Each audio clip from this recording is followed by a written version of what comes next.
어제 주일에 가정예배 중요성에 대해서 말씀을 들었습니다. 가정예배를 생각하면 어떤 모습이 떠오르십니까? 가족이 둘러앉아 말씀을 읽고 기도를 함께 나누는 모습이 떠오를 것입니다. 그런데 가정예배의 가장 중요한 의미는요, 단순히 예배의 형식을 갖추어서 드리는 것이 아닙니다. 가정예배는 우리 가정의 주인이 하나님이심을 선포하는 것입니다. 그리고 고백하는 시간입니다. 우리 가정의 중심이 돈이 아니고, 우리 가정의 중심이 자식이 아니고, 우리 가족의 중심이 오직 하나님이심을 선포하는 시간입니다. 그런데 세상에는요, 우리의 마음을 뺏는 것들이 아주 많습니다. 돈, 성공, 자녀, 건강, 스마트폰, 취미, 인간관계. 수많은 것들이 하나님보다 더 큰 자리를 차지하고 있을 때가 있습니다. 오늘 본문에서 바울은요, 고린도 교회를 향해서 매우 엄중한 경고를 하고 있습니다. 고린도 교회 성도들은요, 자신들이 세례를 받았고 또 성찬에 참여하며 교회 생활도 하고 있으니까 안전하다고 그들은 생각했습니다. 그러나 바울은 구약의 이스라엘 백성들을 예로 들면서 경고합니다. 그들도 하나님의 은혜를 경험했습니다. 홍해를 건넜고요, 부름 기둥과 그 다음에 불 기둥으로 인도를 받았고요, 하늘에서 내리는 만나도 그들은 먹었습니다. 하지만 많은 사람들이 광야에서 죽었습니다. 왜 그렇습니까? 그들의 마음이 하나님에게서 떠나서 우상 숭배의 자리에 있었기 때문입니다. 오늘 바울은 우리에게 동일하게 말씀합니다. 너희들도 조심하라고 말씀하고 있는 것 같습니다. 그렇다면 오늘 이 시간, 오늘 말씀을 통해서 우리가 버려야 할 우상은 무엇일까요? 두 가지만 보기를 원합니다. 첫 번째는요, 하나님보다 더 사랑하는 그 우상을 버려야 합니다. 바울은 먼저 우상 숭배와 간음, 즉 행음, 그리고 하나님을 시험하는 것을 언급합니다. 7절과 8절을 보면요, 우상 숭배자가 되어서는 안 됩니다. 간음하지 맙시다 라고 권면하죠. 바울은 여기서 민수기 25장에 나오는 바알볼 사건을 언급하죠. 당시 이스라엘 백성들은요, 모압 여인들의 유혹에 넘어갔습니다. 그들은 음행의 죄를 범했을 뿐만 아니라요, 바알볼을 섬기며 우상을 숭배했습니다. 하나님께 드려야 할 마음을 누구에게 빼앗긴 거죠? 우상에게 빼앗겼습니다. 결국 하나님은 그들에게 진노하죠. 이 사건은 근데 우리에게 중요한 교훈을 남깁니다. 어떤 교훈이냐면요, 우상 숭배는 단순히 절을 한다거나 신상을 섬기는 것만이 아닙니다. 하나님보다 더 사랑하고 의지하는 것이 있다면 그게 바로 우상이라는 거죠. 우리는 또 너무나도 잘 알고 있는 말입니다. 근데 그 우상이 우리가 알고 있듯이 돈일 수도 있는 것이죠. 성공일 수도 있고요, 자녀일 수도 있습니다. 사람들의 인정일 수도 있습니다. 그리고요, 제가 또 한 가지 생각한 것은 편안함과 즐거움일 수도 있겠다는 생각이 들었습니다. 하나님보다 그것을 더 중요하게 여기기 시작할 때요, 우리의 마음은 어느 순간 하나님으로부터 멀어집니다.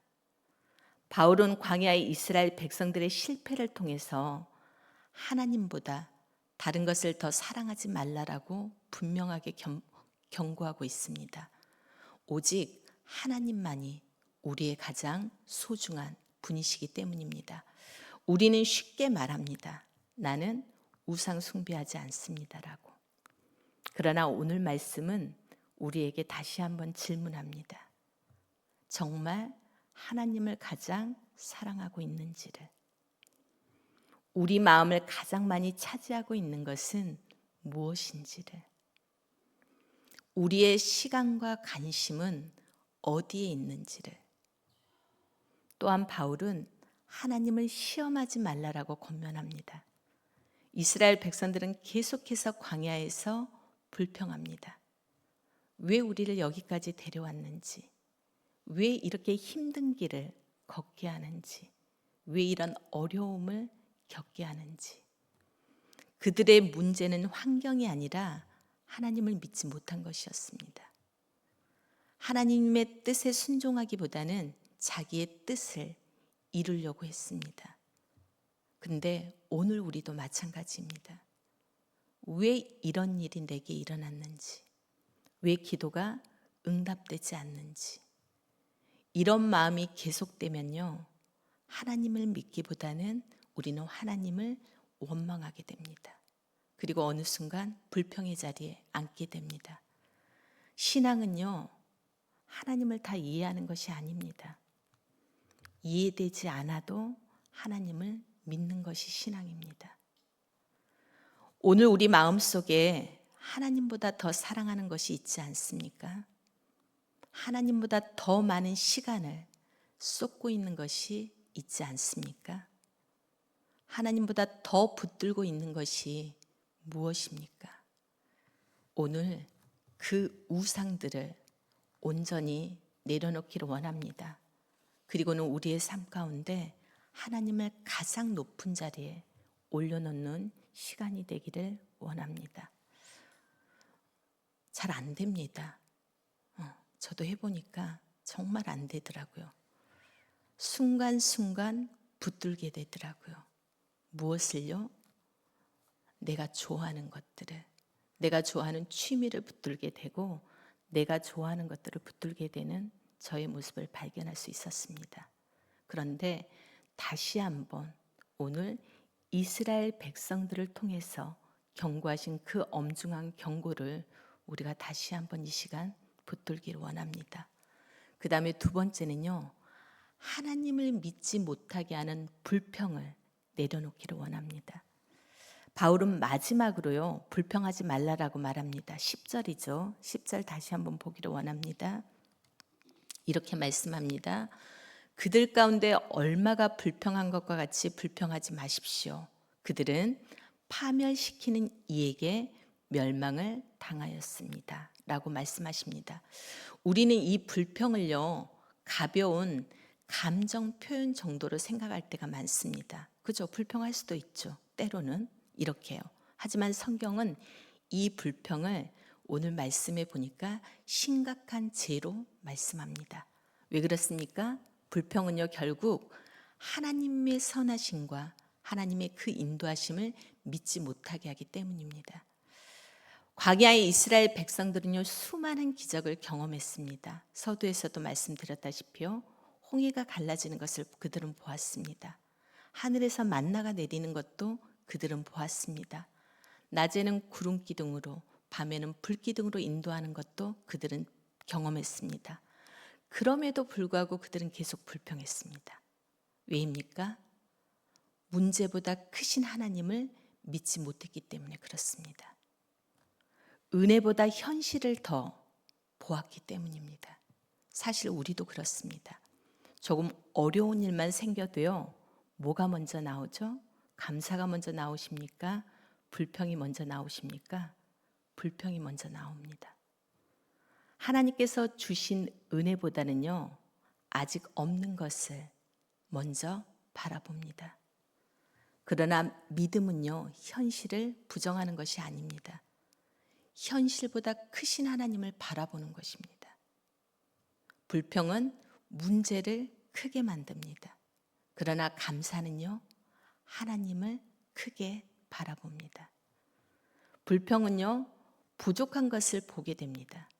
그러나 감사는요, 이미 우리들이 받은 은혜를 보게 됩니다. 불평은요, 가정을 무너뜨립니다. 그런데 감사는 가정을 다시 세웁니다. 불평은요, 교회도 무너뜨립니다. 그런데 감사는 교회를 다시 세웁니다. 오늘 우리는 어떤 말을 더 많이 하고 있는지 살펴보기를 원합니다. 불평입니까? 감사입니까? 불평은 하나님을 믿지 못하는 마음의 표현입니다. 반대로 감사는요, 하나님이 지금도 선하게 인도하시고 있다라는 믿음의 고백입니다.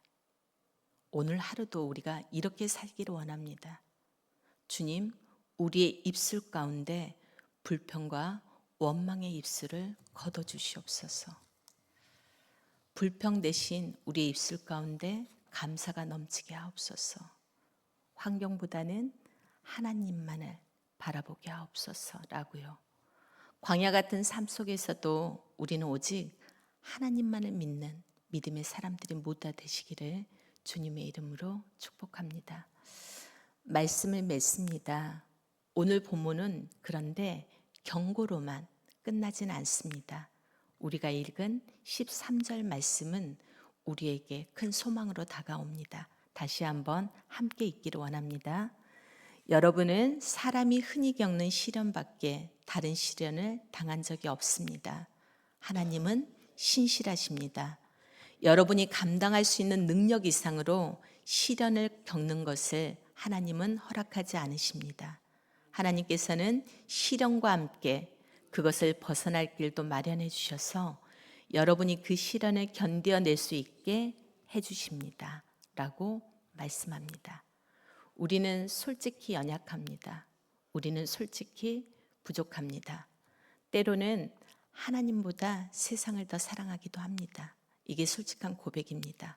때로는 원망하고 불평하기도 합니다. 그러나 하나님은 우리들을 포기하지 않으십니다. 하나님은 신실하신 분이십니다. 시험 가운데서도 피할 길을 내주시는 분이 하나님이십니다. 우리가 하나님께로 돌아가기만 하면 하나님께서는 다시 우리를 붙드시고 세워주십니다. 가정예배는 단순한 프로그램이 아닙니다. 우리의 가정의 왕은 하나님이십니다. 라고 고백하며 선포하는 현장입니다. 오늘 우리의 마음속에 있는 우상들이 온전히 내려지기를 소원합니다. 하나님보다 더 사랑하는 것도, 하나님보다 더 의지하는 것도, 하나님보다 더 붙들고 있는 것도 모두 다 하나님 앞에 내려놓기를 원합니다. 그러기 위해서는 정말 현실을 직시하기를 원합니다. 우리는 잘 못 보는 경우가 있습니다. 그리해서 하나님만 예배하고 하나님만 믿으며 하나님만 의지하는 온전한 우리의 삶이 되기를, 그런 하루가 되기를 주님의 이름으로 축복합니다. 기도하기를 원합니다. 3가지를 기도했으면 좋겠습니다. 첫 번째는요, 하나님보다 더 사랑하고 의지하던 우상을 내려놓을 수 있도록 돈, 성공, 자녀, 인정받고 싶은 마음 등 하나님보다 앞서 있던 것들을 내려놓고 오직 하나님만 삶의 주인으로 모실 수 있도록 은혜 주시도록 기도했으면 좋겠고요.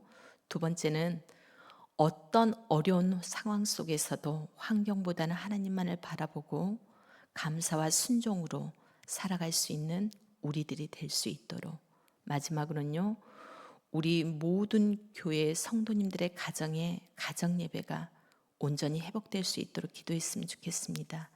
가정 예배를 통해서 하나님이 우리 가정의 주인심을 고백하게 하시고요, 부모와 자녀가 함께 말씀과 기도로 세워지는 그런 믿음의 가정이 되게 해주시도록 이 시간 우리가 주님 앞에 나아가기를 원합니다. 이 기도 제목을 붙들고 기도하시겠습니다. 사랑이 많으신 하나님 아버지, 은혜를 감사합니다.